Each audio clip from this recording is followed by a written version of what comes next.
The whole reason for this recall. Hello, and welcome back to TGTV, and more specifically, ladies and gentlemen, welcome back to Porsche Cars GB, and actually Porsche Centre, Reading, all in the same place. This is Porsche's HQ in the UK. All the press cars and fleet cars are here, and my Carrera GT is in the workshop being worked on right now. So I'm gonna go and check it out, see it up on the ramp, and look into the new parts, hands-on, what is actually going on with the car, and any other issues that have developed with the car as a result of it sitting around for the past year. So we're gonna go and see it on the ramp. Hopefully there's no bad news. We're gonna go through exactly what Porsche are doing to my Carrera GT. But before we do that, there's gonna be some pre-waffle, because I'm gonna take a little look around the press car park, because there's always some screamers in the press car park. I should have actually come here and asked to borrow one of the cars, but I didn't have any foresight with this. I'm very bad at planning, so I'm not gonna bother. But they do have some nice bits here, including some familiar cars. Electric Macan there, that's actually the first time I've seen the new electric Macan. That actually looks really nice. Macan, I don't know how you say it. Looks very nice anyway, and that is pretty much base spec. It does look very, very good. I have not got an order in for one of those. I do need a new EV daily. My Tesla is coming up for the end of its lease, so I might have to get in the mix and have a little look at what they're coming out at price-wise. New shape Cayenne, very nice. 911 ST here, that is actually on my list to borrow from Porsche if they're feeling generous. I'd very much like to borrow that and see how that stacks up next to my 997 3.8. And we've got 911 Dakar here. That has been one of the surprises of 2024 driving this car. I honestly thought it would just feel like a bloated GTS, but it really doesn't. That is a very, very special car, and I don't think they've got the hype that they kind of deserve. There's a lot of hype behind them, but not quite the hype they actually deserve. That is a very, very special car. It shouldn't really make sense, but it makes perfect sense. That is a fantastic, fantastic car, and I would love one of those, even though it's gone out of focus. There we go, we're back. I would absolutely love one of those. Love my time with that car. And if there was a brand new 911 I was buying today, it would probably be one of those. Great thing. You must try one of those if you can. Righty-ho, anyway, let's go in. I think we're gonna go around this way. I don't actually know how to get in there now, because Porsche Central Operations, the ones that work on 918s and Carrera GTs, are based here, but they're kind of out the back, so we're gonna go on a little hunting expedition. That is amazing. We're gonna go and look at that. I've come in my daily today. I've come in the Defender. There may well be a few cars left on the deal that I got this on. It's about £350 a month for a brand new Defender. So that is on my Instagram, on my broadcast. It's called TG Talk on my main page on Instagram. Make sure you're joining that broadcast. On all the deals that don't even necessarily make the internet, I pull out and I put in there. That is very, very nice. Is that olive? That is unbelievable. No privacy glass, silver window trim, silver wheels, ceramics. What is not to like? Comfort seats as well. Has he gone manual or PDK? I always play this game with these now. It's gone PDK. What a champion. What a spec that is. Wow. Okay, very, very good. So if you haven't been down here, this place has recently been renovated. It's absolutely incredible. I'd say it's probably the best dealership in the UK.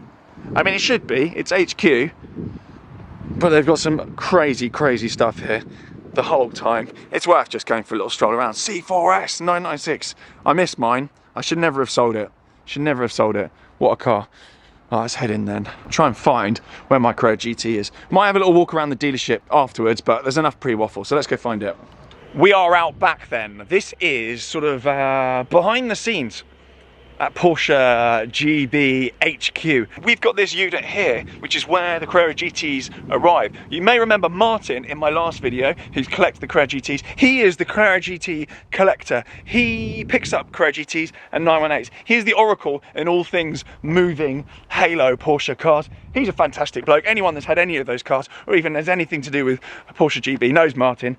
What a bloke. So, they all end up in here. I'm gonna have to be really careful, and if you think there's gonna be some obscure filming angles in this video, no registrations, because a lot of these cars, they're privately owned cars. I'm not showing people's registrations, but just give you an idea of the amount of Carrera GTs we have on site here. It is absolutely ridiculous. I'm very excitable. It's my favorite car of all time, and the place is absolutely full of them. Reading are getting through about 3 or 4 Carrera GTs a week on the recall program. They're absolutely churning through them. It's all methodical. They're smashing it. I don't know how they've managed to get this program together and nail it as much as they have, but all the owners are absolutely over the moon. They're doing a cracking job and everyone seems very happy. They've actually also ordered the cars in terms of which ones they're working on by who uses their car the most, and they've done it in a really clever way, and no one's been moaning, which is absolutely amazing for a bunch of hypercar owners. We have 3 Carrera GTs on this side.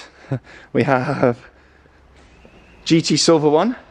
We have a seal grey one. That's very helpful. There's no number plate on it. It's GT Silver and seal grey there. And we've also got this PTS white as well. And the best bit about this car for me is this wheel finish. This is actually owned by a friend of mine. This car was on the truck with my car when Martin collected it in that video. So I don't know if any of you saw that.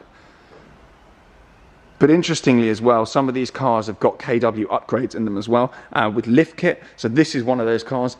There is a lifter kit that lifts the whole car up. And what's great about Porsche, whilst I don't think they'll fit that kit, they will still work on the recall for the cars, even if they have that lift kit on it. And it's something that I'm toying whether I should do, because apparently the upgraded suspension is well worth doing. But that looks unbelievable in white.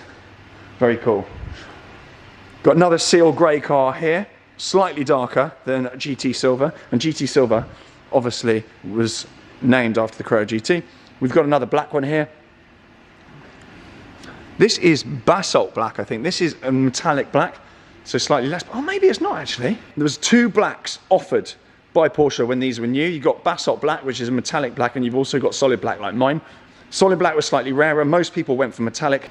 I love a black Carrera GT, obviously, and that's got black interior with a carbon gear knob. GT Silver car there as well. And we are all on a WhatsApp group. All the owners of these cars, we're all on a WhatsApp group. So there'll be plenty of pictures going back and forth of these cars on WhatsApp very shortly. But let's go and find mine, because mine is in the workshop.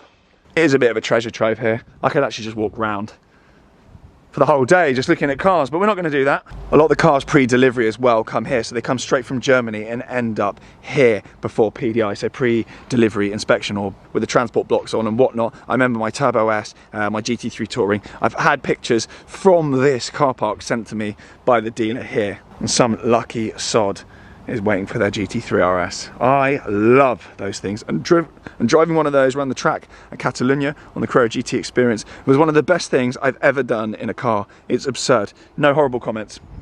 Okay, so over here then, this is the hallowed building where all the Carrera GTs are worked on. 918s go in there as well, and this is where kind of specialist central ops, where all the sort of trained technicians for these amazing Halo cars are based. Another GT3 RS then.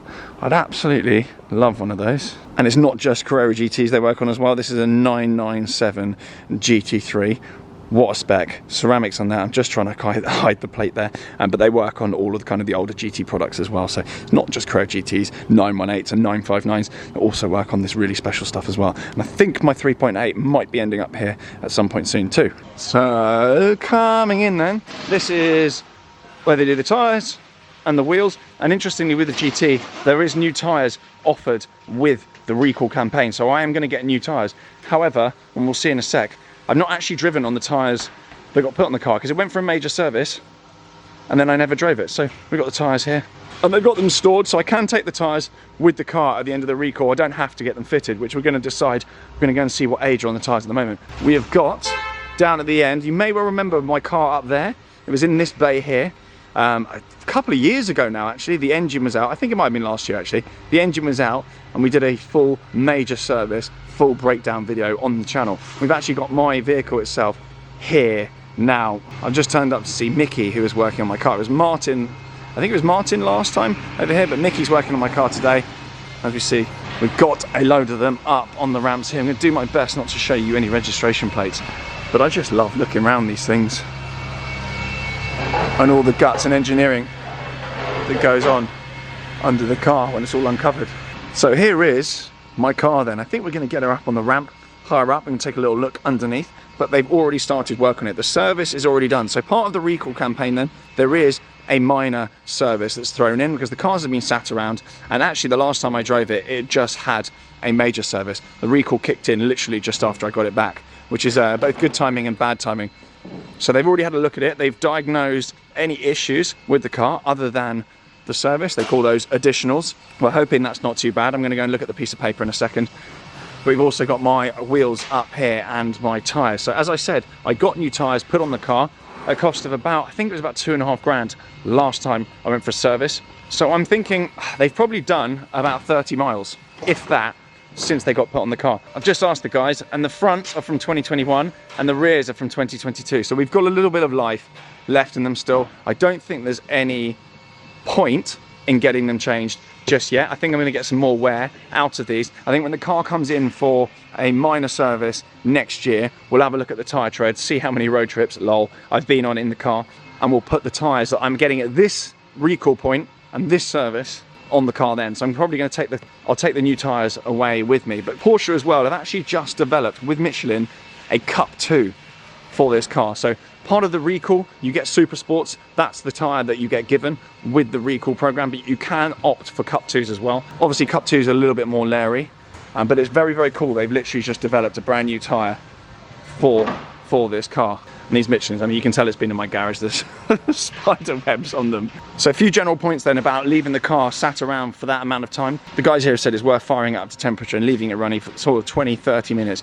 get it all up to temp. And the other thing as well is actually do it with the engine compartment up. A little bit of insider knowledge there from the oracles here, and that's allowing ventilation. And actually condensation is going to be your biggest enemy here. You can get condensation building up in the cams, and that can erode them, and you can get what's called camshaft pitting, which is a known thing in these cars that haven't been driven. And actually a lot of the cars they work on that have the biggest bills are the ones that are the lowest miles, the ones that have been sat around, you know, your 500 mile, your 1,000 mile cars, things like fuel tanks and all sorts of nonsense. So this car's done a few miles, so actually I'm hoping that it's not going to be too bad. And you can see the different suspension here. This has got the standard suspension on. We haven't got the KW upgrade on this, but again, that is something that I might well do, because lift kit is key for these cars, because the whole thing is basically touching the floor. It's not just the front. Those of you also horrified by the state of the paint, we've got full Topaz PPF the whole way around the car, so please don't get eggy with me, don't give me grief. There we go, just leaving fingerprints all over it. Disgusting, what an idiot. But it's got full PPF all over the car, so please don't give me any grief at all about that. But it's so cool to see it with the wheels off and just all the bits and bobs that go on. We can see some of the bits that are going to be replaced. We're going to get the boxes and the new bits out now, and we'll show you what's going to be going into the car, because the recall stuff hasn't started yet. Right, these are the old parts then. We are replacing, I say we, I'm having nothing to do with it. They will not let me have any hand in replacing the bits, which is great. This is going, this whole arm here, this V-shape, and this is going as well, this part here. And now, it was said, Porsche, the whole reason for this recall is this part here. Porsche are slightly concerned that this part here could be susceptible, out of focus, to corrosion. This joint here. And there has been some anecdotal evidence of 1 or 2 cars worldwide that have come in for this work, and there's been a crack on here. So I thought it was a bit of a storm in the teacup, but apparently it may well be. Oh, bit of carbon fibre there, try not to break that, it's worth more than my house. So that is the reason for it, and we're going to see the new parts in a second. They're all laid out on the table, but we've got the upper here, and then the lower, which should be on this side, on the underneath here. There is another almost sort of identical part that goes on the underneath, which has already come off the car. On the rear, they are replacing this bar here, and also the part that attaches it to the tub, which we will see. But yeah, there's this V-shaped part right here. Come around to the front then, and we'll see an illustration of that. Nothing's been removed on this side yet. Interestingly, this part here is being kept on the front, so Porsche are not replacing this part, but they are replacing this V-shaped thing. So this side and this side, it's all part of the same piece of material, obviously. And again, this is identified as a potential weak spot. Mine seem absolutely fine, we can't see any cracks underneath them. So it might not necessarily even have needed this work done, but Porsche want to be safe and sorry. They want to look after their owners, they want to look after their Halo cars, and fair dues for it. And as you can see on the underside as well, this is what I mean, they've got an upper and a lower part that sort of replicates the part above it. The lower part is slightly bigger, but that's coming out and being replaced as well. Nice to see as well, carbon ceramics, one of the first time carbon ceramics were put on a production car of this sort of magnitude. No chips, in great condition. Now, we've got the parts here. We've got a bag full of bolts and whatnot, brand new bolts, and lots of sexy nuts and widgets to help affix the lovely new parts, and we've also got the new parts lined up here as well. I've just got to shout out the guys here for this access and letting me coming and filming this. There's not many workshops that allow some idiot with a camera in to come and shoot the bits and bobs. So we've got the front here. This is front uppers and lowers. This is the upper part, and this is the lower. Nice new bits, and we can see these have been engineered slightly differently. I believe there's a slight bit more material here. There may well be slightly different tolerances, maybe potentially different materials. I don't know. They're being quite tight-lipped about what they've done, but this is the kind of the key point of the new parts. We've got the 980 part number on there. It's co-produced with a company called Pankel, and we've got the Porsche logo there as well. And what's really cool, we've actually got the production date on there as well. So this particular part was made on the 2nd of May 2024, so pretty recently, and it's taken this amount of time to get the parts out. And these are the rear as well, so obviously being the rear, slightly bigger, that's where the power's coming from, slightly more beefy. That was actually produced on the 29th of April 2024. Again, Porsche logo on there, made in Austria. These are the same material. This is exactly the same material, this part, as the part that's coming out.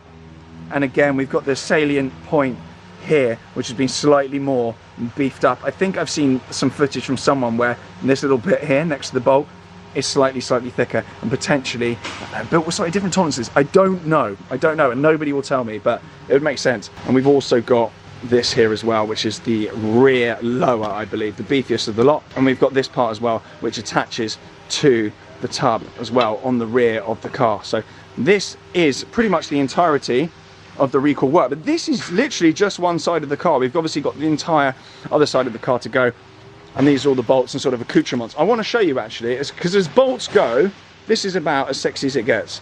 I mean, I suspect some of you are going to get excited about this bolt, and some of you are going to think I've lost my mind, but that is a very, very sexily machined bolt. I mean, Porsche do not miss. They don't mess around, and engineering is their thing. I mean, look at that. That's a work of art in itself.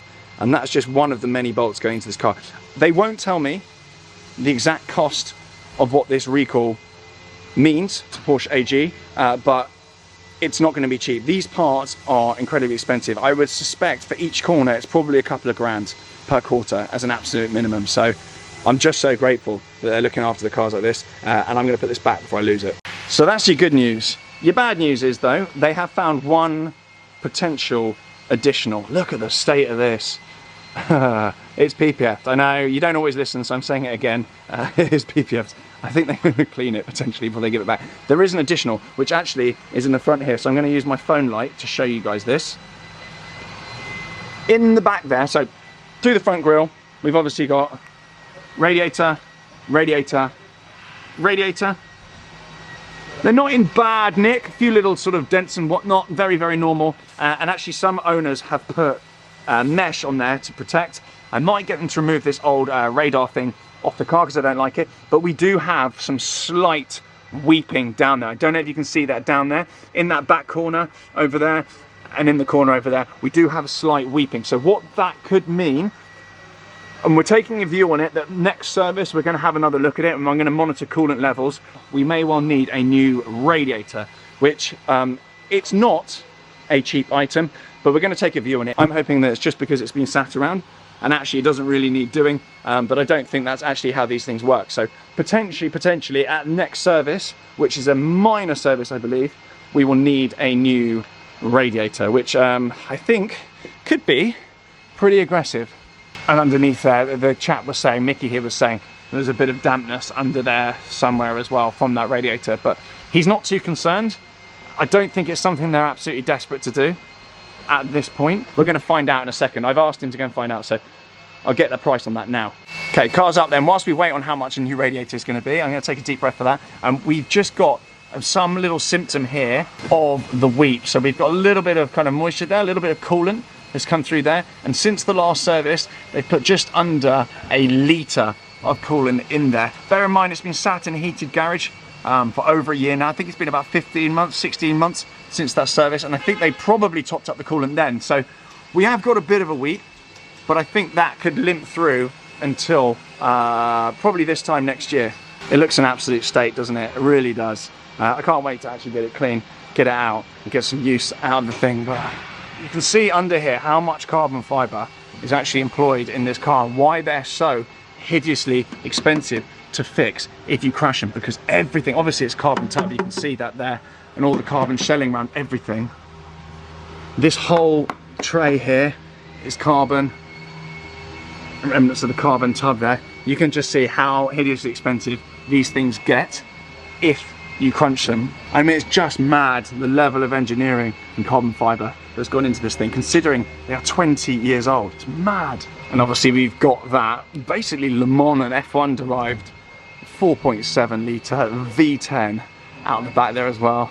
More carbon fibre the engine bolts into. It's basically a racing car. These things, I just love this car. I could spend all day just pouring around all the details and looking at everything. I feel so lucky that this is mine. And obviously we can see here, this is coming out. Again, the old ones do have a Porsche logo on them, quite cool. And the lowers come out, and obviously the bar as well that connects it to the chassis. That has come out already in readiness for the work on this side. So I've left everyone to get on with what they're doing. I'm going to send Muriel here an email. Muriel is the oracle of all things Carrera GT. She's the one that kind of keeps the show on the road, and the one that everyone with Carrera GT deals with. I'm going to ping her an email. I think I'm going to get an MOT done if it needs it. I'm going to go and check whether that needs doing, and I'm actually, I think, going to get that mesh fitted to the front. It's not an official Porsche part, but they will offer that mesh at the front of the car. So I'm going to get a quote on that as well. It has to be sprayed and stuff and cut to size and all this kind of stuff. So it might be quite labour intensive. We'll see what the price is on that, but when the car comes back it may well have that mesh on the front, because a new radiator was £2,200 just for the central bit. So I thought it was going to be 10 grand, so in retrospect that's a bit of a bargain. So it actually came as a bit of a pleasant surprise that it was only 2 grand ex VAT. So that's just the central one, but obviously you've got the side radiators as well, and including fitting with the front of the car coming off, it's not a place you want to be with the radiators getting smashed up. So mesh on the front is probably going to be done, and we will check the coolant level and the coolant weep at the next service next year. So I'm going to film a video with the car every single year and update you guys on what is going on with it. But yeah, a bit of a geeky video this one. I've absolutely adored coming down here and seeing the cars. A massive shout out once again to the guys here at Porsche and Porsche AG as well, who have obviously facilitated this whole thing. I'm going to go for a little sniff around the dealership now and see what they've got in here, because there's some nice bits floating around. If you haven't been to Porsche Centre Reading, it's absolutely enormous, particularly after the renovation. We've got cars here waiting for handover. That is where I collected my GT3 Touring, in there. We've got a couple collecting their Taycan that I've just barged in on. Oops. We've got Viper Green, Macan, we've got Mint, PTS, GT3. Wow. That is cash. Manual gearbox in there as well. Whoever bought that new did not mess around. That is amazing. That is lovely. We got this as well. Taycans all over the place. Some very cool bits. So say, yeah, do come down here. Got Turbo S, KN, 911 Turbo. I do miss my 992 Turbo.